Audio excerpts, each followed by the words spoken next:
राष्ट्रीय आदिवासी कर्मचारी संघ 10वां संयुक्त खाद्य प्रणाली दिवस 2024 जो दुमका में संचालित हो चल रहा है, इसकी अध्यक्षता कर रहे मान्यवर लवधन मुर्मू जो राष्ट्रीय महासचिव राष्ट्रीय आदिवासी कर्मचारी संघ नई दिल्ली पधारे हुए हैं। अब सर से निवेदन है कि आप मंच पर आकर यहाँ उपस्थित सभी लोगों को अपना प्रवचन सुनाएं।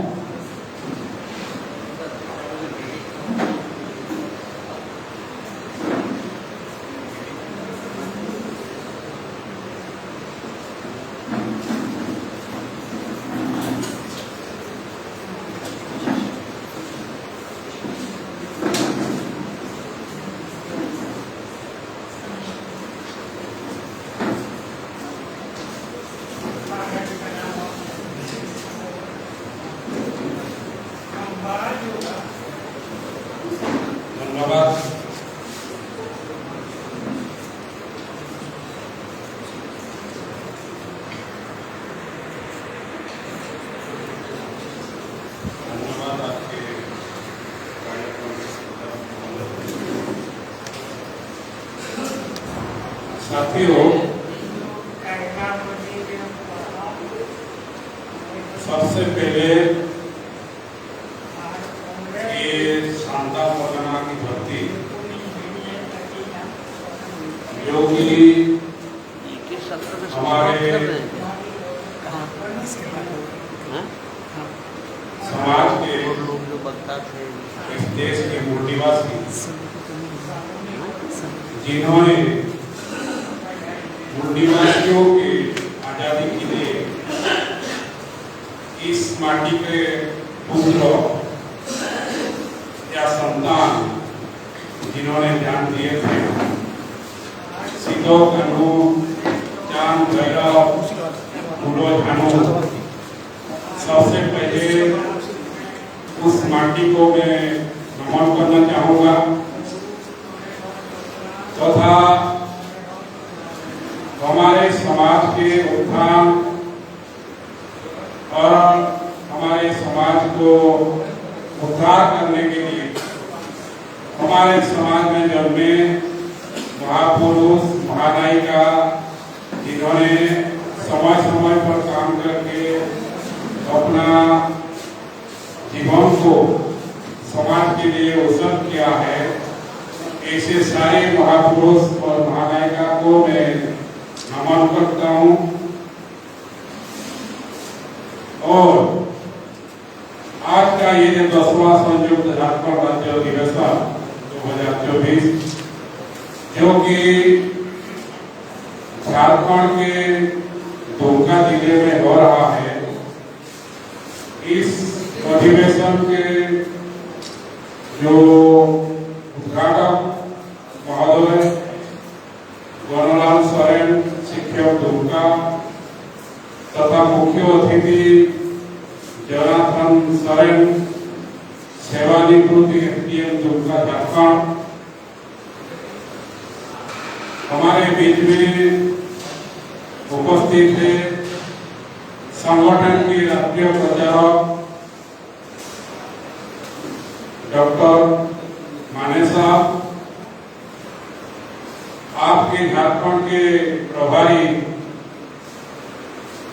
माननीय विजय भारती जी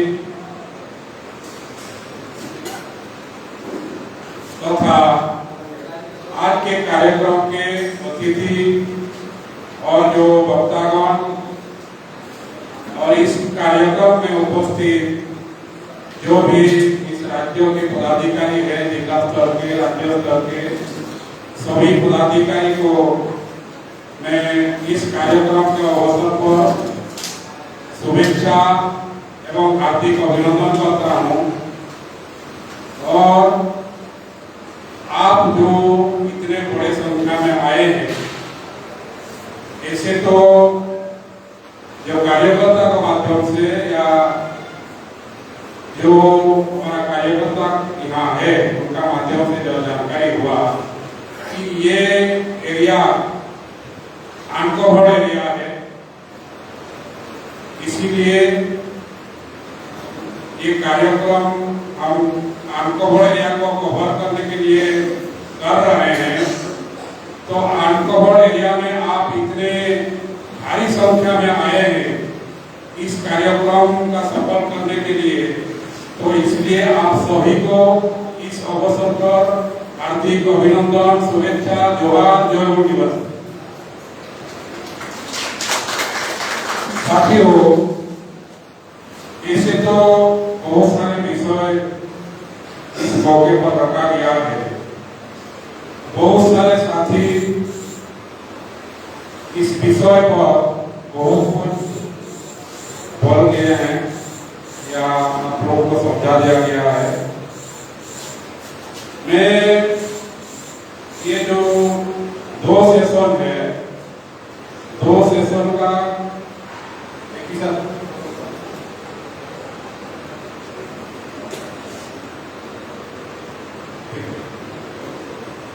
तो ये जो पहला सेशन है, पहला सेशन का आपका 3 विषय है। उसमें एक विषय है EVM, दूसरा है राष्ट्रीय शिक्षा नीति, उसका साथ जोड़ा गया है DNA का मामला, और 3 नंबर का विषय है OBCओं का जाति आधारित जनगणना।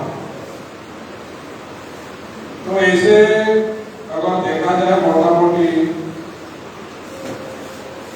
बहुत सारे बातें इस विषय में रखा गया है। तो ये जो राष्ट्रीय आदिवासी एकता परिषद, राष्ट्रीय आदिवासी कर्मचारी संघ का राज्य अधिवेशन हो रहा है, और इस राज्य अधिवेशन में हम लोग OBCओं का बारे में चर्चा कर रहे हैं। तो आप लोग बोलेंगे भाई ये तो आदिवासियों का अधिवेशन है, तो OBCओं का विषय क्यों लगाया गया?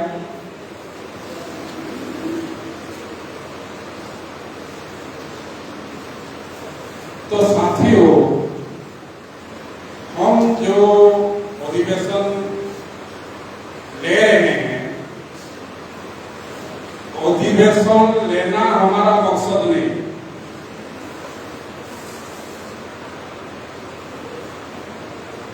हम मकसद को पूरा करने के लिए अधिवेशन ले रहे हैं।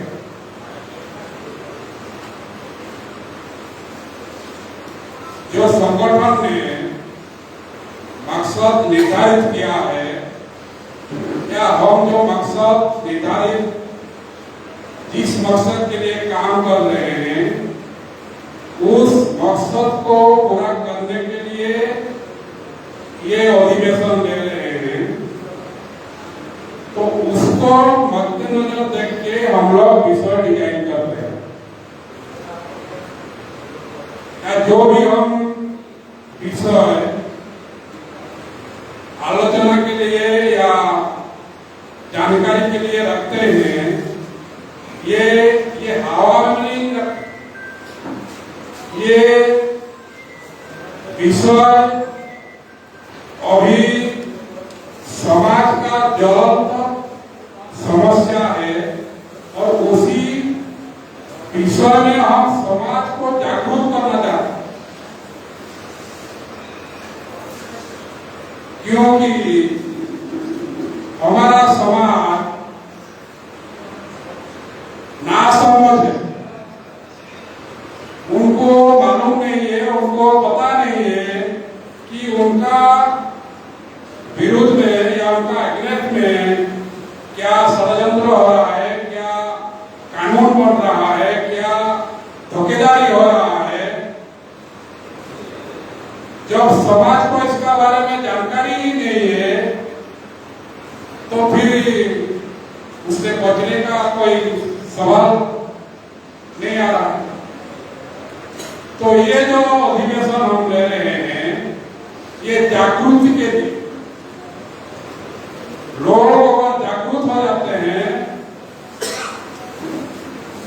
उनका विरुद्ध में क्या षड्यंत्र चल रहा है उसको उस चीज के बारे में या उसके बारे में उनको अगर जानकारी हो जाती है तो फिर खुद वहां से बचने के लिए खुद मकान से निकलेंगे लड़ाई करने के। तो इसलिए बाबा साहब बोल रहे थे कि गुलाम को गुलामी की एहसास करा दो। गुलाम को अगर गुलामी का एहसास करा देते हैं तो खुद को खुद वो गुलामी का जंजीर को तोड़ने के लिए कोशिश करें। तो ये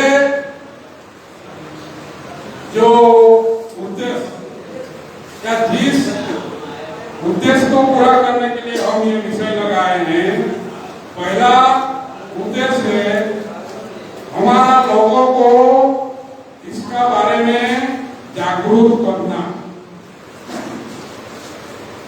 जब जागरूक हो जाएंगे तो फिर वो समस्या को समाधान करने के लिए या उस समस्या से बाहर निकलने के लिए उनको जो साथ सहयोग देना जरूरी है वो आप लोगों को देखिए। वो मीटिंग भी आएंगे, फाइनेंशियल हेल्प भी करेंगे और जो भी चीजें या बातें जरूरत है वो सारे आपको सहयोग मिले। तो पहला काम है जागृति, और ये जागृति का काम बाबा साहब ने और एक बात बोले थे कि ये जागृति का काम अखंड होना चाहिए। जागृति की दीप अखंड जलाए लोगों। ये आज हम यहाँ अधिवेशन लिए, फिर उसका बाद अगर हम जो नए साथी आए हैं या जो साथी लोग आए हैं यहाँ दुमका के जो लोकल के लोग आए हैं उनका साथ अगर वार्तालाप नहीं करते हैं, उससे फॉलोअप नहीं करते हैं, तो फिर वो जाके 2 दिन के बाद भूल जाएंगे क्या बात हुई थी। फिर दोबारा अगले जो कार्यक्रम होगा फिर नया तरीके से उनको फिर समझाना पड़ेगा। तो ये लगातार निरंतर प्रोसेस है। जब तक आप निरंतर उसका बारे में नहीं बताते हैं, जानकारी नहीं देते हैं, क्योंकि ये जो गुलामी है ये हजारों सालों का गुलामी है। ये एक अधिवेशन में या एक कार्यक्रम में उसको दूर नहीं किया जा सकता। इसके लिए निरंतर निरंतर निरंतर काम करना पड़ेगा, तो जाके ये दूर हो। साथियों, तो आज जो विषय है ईवीएम के बारे में राष्ट्रीय प्रचारक माने साहब डिटेल में बहुत कुछ बता दिए हैं, तो उसका बारे में ज्यादा मेरे को बोलना शायद मैं जरूरी नहीं समझता हूँ या मानता हूँ। तो बाकी जो विषय है उसका बारे में थोड़ा बहुत आप लोगों को समय लेके बताना चाहूंगा कि ये जो डीएनए का मामला है, भारत के जो मूल निवासी है उनका डीएनए L3MN, और जो विदेशी ब्राह्मण है जो भारत में रहता है उसका डीएनए R1A1। ये कैसे पता चला ना? 2001 में एक डीएनए रिपोर्ट पब्लिश हुआ था टाइम्स ऑफ इंडिया में। आप लोगों में से कुछ साथी या कुछ लोग, लेकिन जो ये न्यूज आपने देखी होगी कि कि ये डीएनए का क्या बात है। तो बहुत सारे लोग ऐसे करते हैं, ये वो डॉक्टरी लाइन का ज्ञान होगा, उसका बारे में हमको जानकारी लेना कोई आवश्यकता नहीं है या कोई जरूरी नहीं है, तो वो पढ़ते नहीं। और जो भाषाई पत्रिका है या लोकल जो पत्रिका निकलता है आपका यहाँ उनका में, उस न्यूज पेपर में ये खबर आया नहीं। ये कौन सा पेपर में आया? Times of India. तो टाइम्स ऑफ इंडिया हमारे कितने लोग पढ़ते हैं? जैसे हमारे बीच में आज मुख्य अतिथि है जनार्दन सोरेन साहब, जो एसडीएम से रिटायर्ड हुए हैं। तो ऐसे लेवल के लोग अंग्रेजी का पेपर पढ़ते हैं। साधारण लोग आदमी या जो हमारा साधारण आदमी है वो कौन सा पेपर पढ़ते हैं? जो भाषाई पत्रिका है, जो लोकल लैंग्वेज में निकलता है। लेकिन ये जो खबर निकला times of India English paper में, तो बहुत सारे लोगों को इसका बारे में पता भी नहीं चला। जो इक्का दुक्का इस इंग्लिश पेपर को पढ़ा होगा, तो वो उसमें से ज्यादातर लोग जैसे डीएनए देखा कि ये क्या डीएनए का मामला है, ये डॉक्टरी शिक्षा का या विद्या का मामला होगा, तो वो लोग डिटेल में वो लोग उसका जानकारी लेना भी जरूरी नहीं समझा। और कोई माइक्रो लेवल में अगर कोई भी उसको पढ़ के अगर समझ लिया क्या उसमें क्या रिपोर्ट आया था, तो वो अपने अंदर भी रख ली, वो समाज को या दूसरा को इसके बारे में जानकारी नहीं दी। तो साथियों, ऐसे ही एक राष्ट्रीय आदिवासी एकता परिषद और राष्ट्रीय आदिवासी कर्मचारी संघ के राज्य अधिवेशन आपका ही झारखंड का राज्य अधिवेशन रांची में होगा, और उस कार्यक्रम का अध्यक्षता भी मैं ही कर रहा था। वो साल तो मेरे को याद नहीं है, शायद तब तक 15 साल या 20 साल हो चुका था और रिपोर्ट आने का बाद।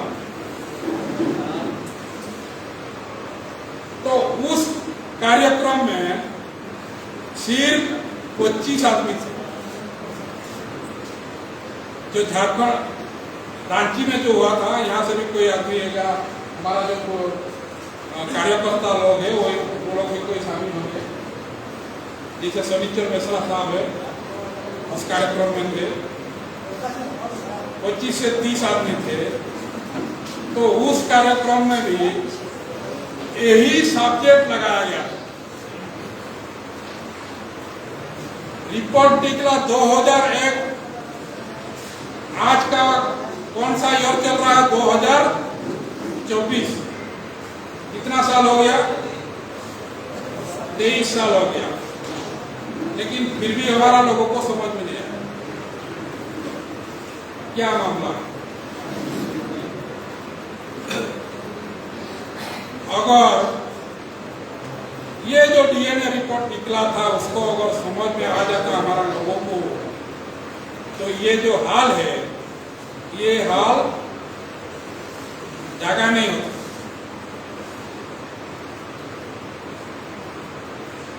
आप में से कितने ओबीसी है? क्या दो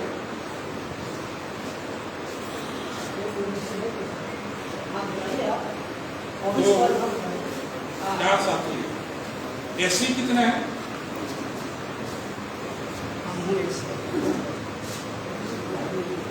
बाकी सारी एसटी है।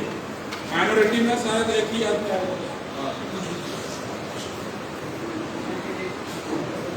यहाँ दुमका के कितने साथी है?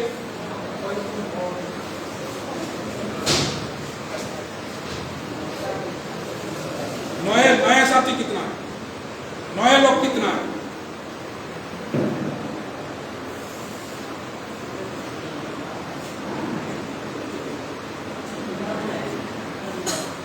आप लोग पहला बार आ रहे हैं, पहली बार आए हैं ना?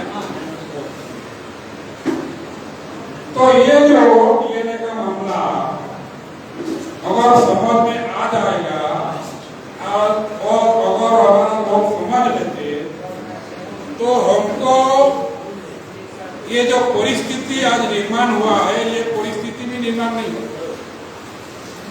तो उस रिपोर्ट में क्या निकला था कि भारत में जो एससी है, एसटी है, ओबीसी है, माइनॉरिटी है और एक है जनरल,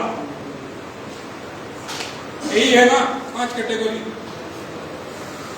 एक समूह है जिसको एसटी बोला जाता है जो आदिवासी है, दूसरा है एससी जो अनुसूचित जाति है, तीसरा है ओबीसी जिसको पिछड़ा बोला जाता है और एक है माइनॉरिटी जो ये जो एससी, एसटी, ओबीसी से धर्म परिवर्तन करके दूसरा रिलीजन में चला गया है, कोई मिशनरी में गया है, कोई मुस्लिम में गया है, कोई लिंगायत में गया है, बहुत सारे छोटे मोटे जो रिलीजन है उसमें गए हैं। और एक कैटेगरी है जनरल, कि ब्राह्मण है, क्षत्रिय है, वैश्य है, ये 3।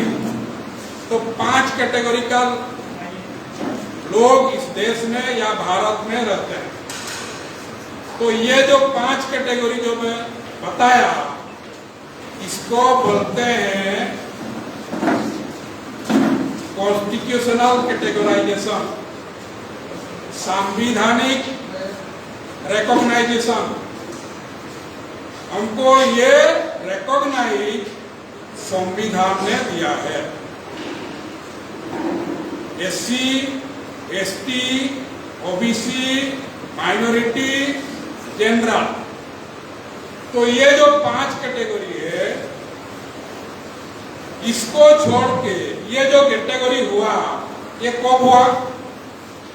1950 जनवरी 26 जिस दिन से भारत का संविधान इस देश में लागू हुआ, उससे पहले नहीं था। 26 जनवरी 1950, 25 तारीख जनवरी 1950 को नहीं था ये। तो क्या था? जाति था। वो जाति क्या है? आदिवासियों का 800 से ज्यादा जाति है, एससी का 1500 से ज्यादा जाति है, जो ओबीसी है वो 3000 से ज्यादा जाति है, और माइनॉरिटी तो माइनॉरिटी ये जो 3 से कन्वर्ट हुए हैं, और जनरल का कितना? ब्राह्मण, क्षत्रिय, वैश्य, ये 3 ही है। फिर जाति के पहले अगर देखेंगे उसको बोलते हैं वर्ण व्यवस्था।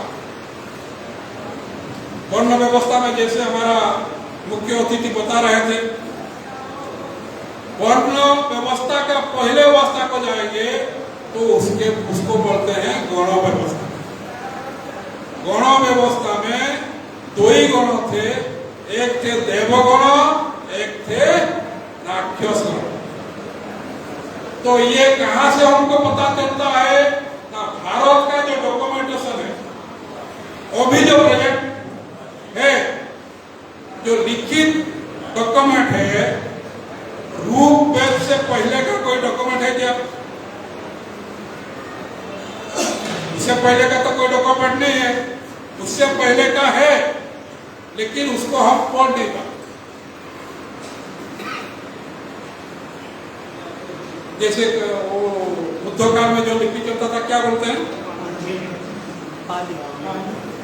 उसको? अभी भी हमारा लोग थोड़ा बहुत पढ़ते हैं, समझने के लिए कोशिश करते हैं, लेकिन जो डॉक्यूमेंटेशन जो है भारत में, इतिहास जो रिकॉर्ड किया गया है, सबसे पहले ऋग्वेद है, तो ऋग्वेद में लिखा हुआ है कि गण व्यवस्था था, वो गण व्यवस्था का धीरे धीरे धीरे धीरे धीरे धीरे धीरे धीरे ये बदलते आया। और अभी हमको जो परिचय मिला है क्या है, एससी है, एसटी है, ओबीसी है, माइनॉरिटी है और जनरल। तो फॉरेन के जो देश है, इंग्लैंड हुआ, अमेरिका हुआ, जर्मन हुआ, इटाली हुआ, तो वो लोग को भ्रम में पड़ जाते हैं कि भारत में इतने जाति है, इतना ये है वो है, ये संभव कैसे? ये जो जाति व्यवस्था है दुनिया कहीं में नहीं है, सिर्फ भारत में। तो उसका मूल क्या है, उसका जानकारी लेने के लिए उन्होंने डीएनए परीक्षण किया। उताह यूनिवर्सिटी का जो माइकल वार्सन नाम के जो बायोकेमिस्ट के वैज्ञानिक थे, उन्होंने टीम बनाया और टीम का माध्यम से भारत सरकार के भी उसमें लोग थे, भारत के बहुत सारे यूनिवर्सिटी की भी उसमें शामिल थे। उन्होंने एक टीम बनाकर डीएनए का परीक्षण करके ये देखा कि भारत में जो एससी, एसटी, ओबीसी और जो कन्वर्टेड माइनॉरिटी, इनका डीएनए भारत के जो जनरल है, ब्राह्मण, क्षत्रिय, वैश्य, इनका डीएनए से मिलता नहीं है। इसका मतलब क्या हुआ कि भारत में जो एससी, एसटी, ओबीसी, माइनॉरिटी है, ये एक वंश के, और जो जनरल है वो दूसरा वंश के या नस्ल के, उसको रेस बोला जाता है। एससी, एसटी, ओबीसी ये एक नस्ल के, एक रेस के हैं जो माइनॉरिटी है, और एक नस्ल के हैं जो जनरल है, ब्राह्मण, क्षत्रिय, वैश्य। इनका डीएनए नहीं मिलता है। तो फिर देखा गया कि दुनिया का और किससे मिलता है, तो एससी, एसटी, ओबीसी और कन्वर्टेड माइनॉरिटी जो भारत में रहते हैं, उनका डीएनए बांग्लादेश, पाकिस्तान, नेपाल, ब्रह्मदेश, थाईलैंड, इन लोगों से मिलता है। क्यों मिलता है? ये जो हम भारत देख रहे हैं, ये भारत इतना बड़ा नहीं था। भारत कितना बड़ा था? 1950 पहले पाकिस्तान भारत में था, मालूम है? तो बांग्लादेश भी भारत में था। उससे पहले नेपाल भी भारत में था, श्रीलंका भी भारत में था, ब्रह्मदेश भी भारत में था। तो वो जो लोग वहां निवास कर रहे हैं और भारत में जो निवास कर रहे हैं, ये एक नस्ल के हुए कि नहीं? तो अगर एक नस्ल के हैं तो उनका डीएनए तो ऑटोमेटिक मिलेगा। और हमको क्या पाठ पढ़ा रहे हैं? बांग्लादेशी घुसपैठियां घुस। आपका डुमकम तो ज्यादा दिख रहा है ना अभी? जो लोग जिहाद, जमीन जिहाद है ना,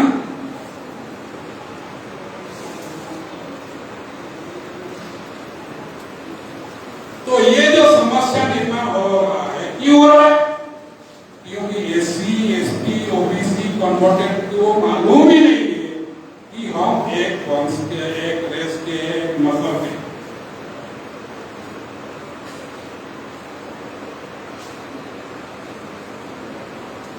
ये समस्या उसलिए निर्माण हो। तो ये जो हम कार्यक्रम कर रहे हैं, हम भाईचारा निर्माण करने के लिए ये कार्यक्रम बना रहे हैं।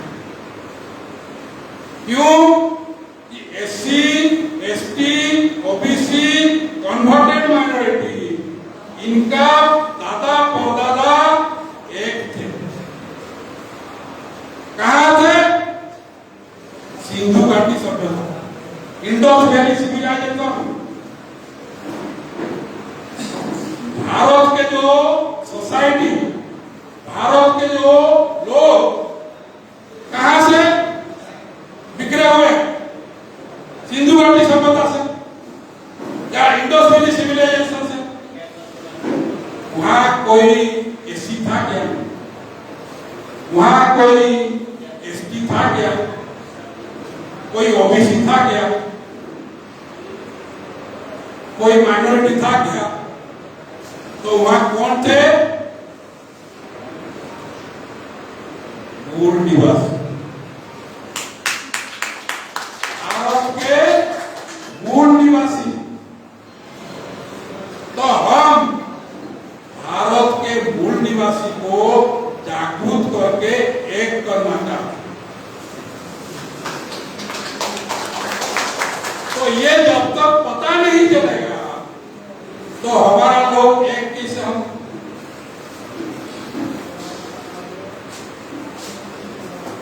जो आपका ये डुमका में अभी जो लॉक जिहाद चल रहा है, जमीन जिहाद चल रहा है, और ये हवा देने वाला लोग तो हवा देंगे क्योंकि दुश्मन तो दुश्मनी का काम करेगा। जो मुसलमान है, जो मुस्लिम है, जिसको बांग्लादेशी घुसपैठिया बोला जा रहा है, वो जो मुसलमान जो रिलीजन को एक्सेप्ट किया है, वो कोई बाहर का जो अरबियन कंट्री का मुसलमान नहीं है, वहां से आया हुआ लोग नहीं है, यही का है। यही डुमका के एससी होगा, एसटी होगा, ओबीसी होगा, उन्होंने 1000 साल पहले कन्वर्ट हुए। 1000 साल कब हुए हैं ना? जो मुगल इस देश में आए उनका माध्यम से और धर्म आया, उसको इस्लाम बोलते। इस्लाम अलग चीज, और जिनका माध्यम से आया वो कौन लाया? जो मुगल आए थे। मुगल है रेस वंश, उनका माध्यम से जो इस देश में आया जो रिलीजियन, तो वो रिलीजियन में हमारा ही लोग कन्वर्ट हुए। यही जो एससी, एसटी, ओबीसी लोग, यही 3 लोग 1000 साल पहले मुसलमान बने हुए।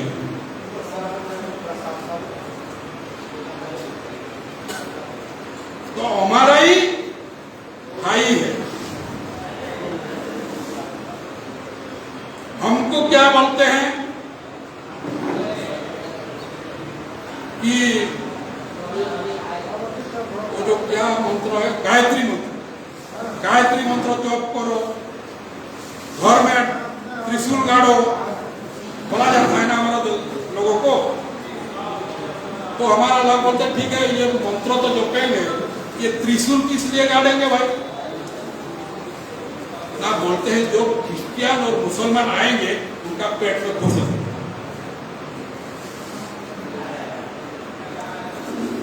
ये क्रिश्चियन मुसलमान कौन है?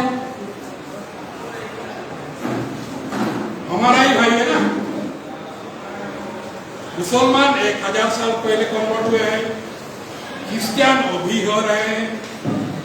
क्रिश्चियन का बारे में हम जानते हैं, मुसलमान का बारे में जानते नहीं है। जो मुगल आए थे वो चले गए,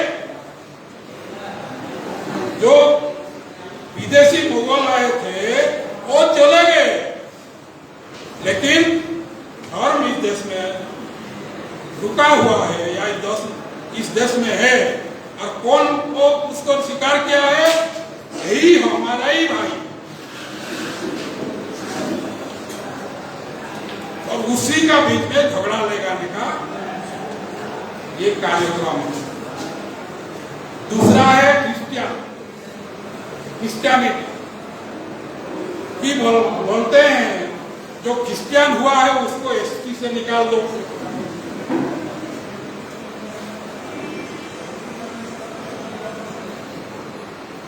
अरे भाई, ये जो एसटी है या एससी है, जो सर्टिफिकेट हमको मिलता है वो क्या रिलीजियन सर्टिफिकेट है क्या? वो धार्मिक सर्टिफिकेट है क्या? वो रेशियल सर्टिफिकेट।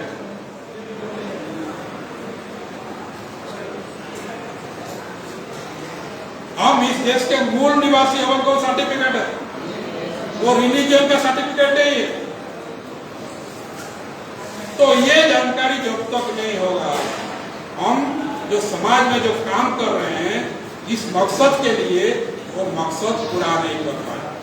और एक बात, ये जो SC ST OBC converted minority, इनका डीएनए एक है और इनका डीएनए दूसरों से जनरल लोगों से मिलता नहीं है, ब्राह्मण क्षत्रिय वैश्य से मिलता नहीं है। उनका डीएनए किससे मिलता है?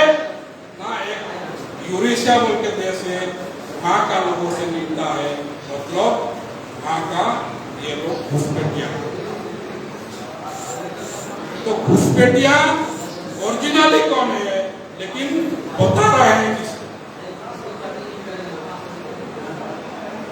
तो ये जो मामला इसलिए खड़ा हो रहा है कि हमारा लोग इसके बारे में प्रॉपर नॉलेज नहीं है, इसलिए लोग तो दुश्मन का झांसे में आ जाते हैं। तो साथियों, इस देश में दो किस्म का आंदोलन चल रहा है। एक है धार्मिक ध्रुवीकरण, दूसरा है सामाजिक ध्रुवीकरण। विजय भारती जी ने धार्मिक ध्रुवीकरण के बारे में थोड़ा बहुत आप लोगों को जानकारी दी है, सामाजिक ध्रुवीकरण के बारे में आपको जानकारी नहीं है।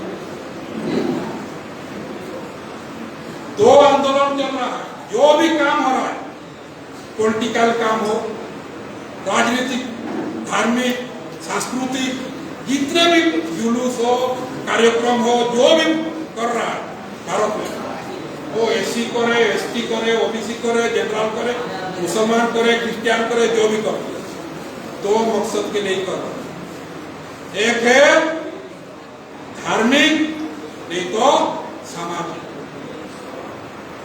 ये दो चीज छोड़ के, दो बातों को छोड़ के तीसरा कोई काम ही नहीं कर रहा। तो भारत में जो भी आंदोलन अभी चल रहा है या जो भी अभी कार्यक्रम सारा भारत में चल रहा है, तो धार्मिक ध्रुवीकरण, दूसरा है सामाजिक ध्रुवीकरण।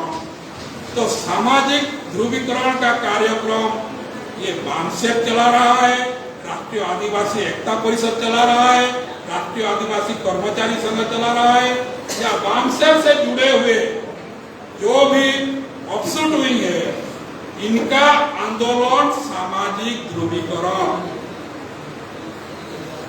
और जो आरएसएस जो चला रहा है या ब्राह्मण जो चला रहा है, उसका मकसद धार्मिक ध्रुवीकरण। तो धार्मिक ध्रुवीकरण जब होंगे तो ब्राह्मण ताकतवर बनेगा, और सामाजिक ध्रुवीकरण अगर बनता है तो मूल निवासी ताकतवर बनेगा। तो आपको कौन सा आंदोलन में सहयोग करना है, शामिल होना है, ये आप ही डिसाइड करें। धार्मिक ध्रुवीकरण करके आप ब्राह्मण को ताकतवर बनाना चाहते हैं, या सामाजिक ध्रुवीकरण करके मूल निवासी ताकत बनाना चाहते हैं, ये आपको डिसाइड करना। मुस्लिम जो लोग भारत में जो मुस्लिम है, मुसलमान है, उनका भी धार्मिक ध्रुवीकरण चल रहा है, धार्मिक कार्यक्रम चल रहा है। लेकिन वो जो धार्मिक ध्रुवीकरण चल रहा है, उसका मकसद भी ब्राह्मण को ही ताकत। कैसे? ना जो मुसलमान जो काम करेगा समाज में, तो समाज में क्या नाम से बटेगा? मुसलमान हिंदू, मुसलमान हिंदू, मुसलमान हिंदू। तो मुसलमान भाइयों को जो काम कर रहे हैं भारत में, क्या काम कर, वही कर रहे हैं ना। वो भी मुसलमान हमारा जो पदाधिकारी रहता है, पदाधिकारी वो हिंदुस्तान बोल रहे हैं। आरएसएस 1925 से बना है, तब से भारत को हिंदुस्तान बनाने में लगा हुआ है। आज तक बना नहीं पाया, लेकिन हमारा मुसलमान भाई पहले से हिंदुस्तान बना कर, तो वह मुसलमान भाई लोग निवासी के लिए या अपने के लिए काम कर रहा है या ब्राह्मण के लिए काम कर रहा है, ये समझ हमको मिली है।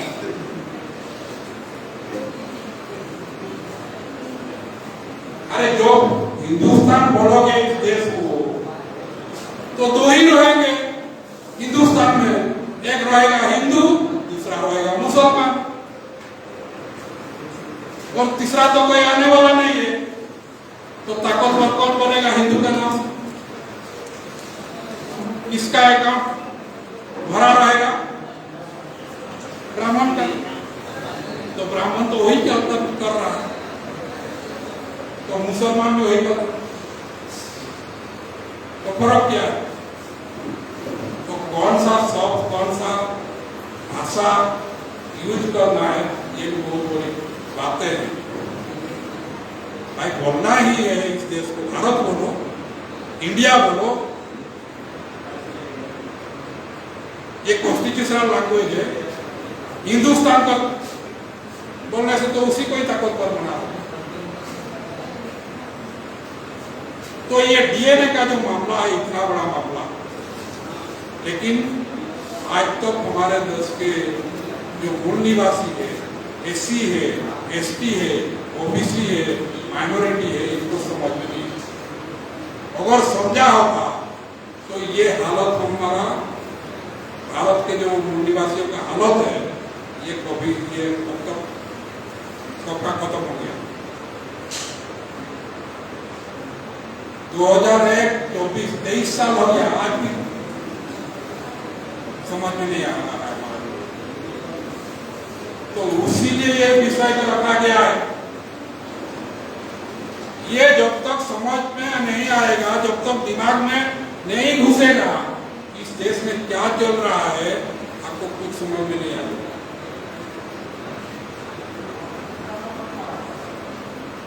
और हम क्या करना चाहते हैं ये भी आप समझ नहीं पाएंगे। हम बोलते हैं व्यवस्था व्यवस्था व्यवस्था व्यवस्था, उसको बदलना है बदलना है बदलना है बदलना है।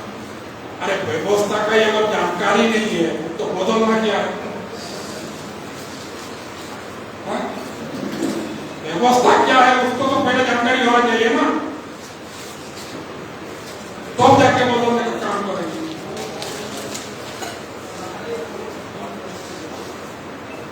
उसमें राजनीतिक व्यवस्था, सामाजिक व्यवस्था, धार्मिक व्यवस्था, सांस्कृतिक व्यवस्था, सब व्यवस्था था, और वही व्यवस्था तो सब बना हुआ है, सब व्यवस्था बने हुए हैं। फाउंडेशन है, फाउंडेशन। ये जो बिल्डिंग देख रहे हैं ना, ये ऊपर का दिख रहा है, नीचे का दिख रहा है क्या? दिखाई नहीं देता। वो फाउंडेशन है, नीचे है। तो ये जो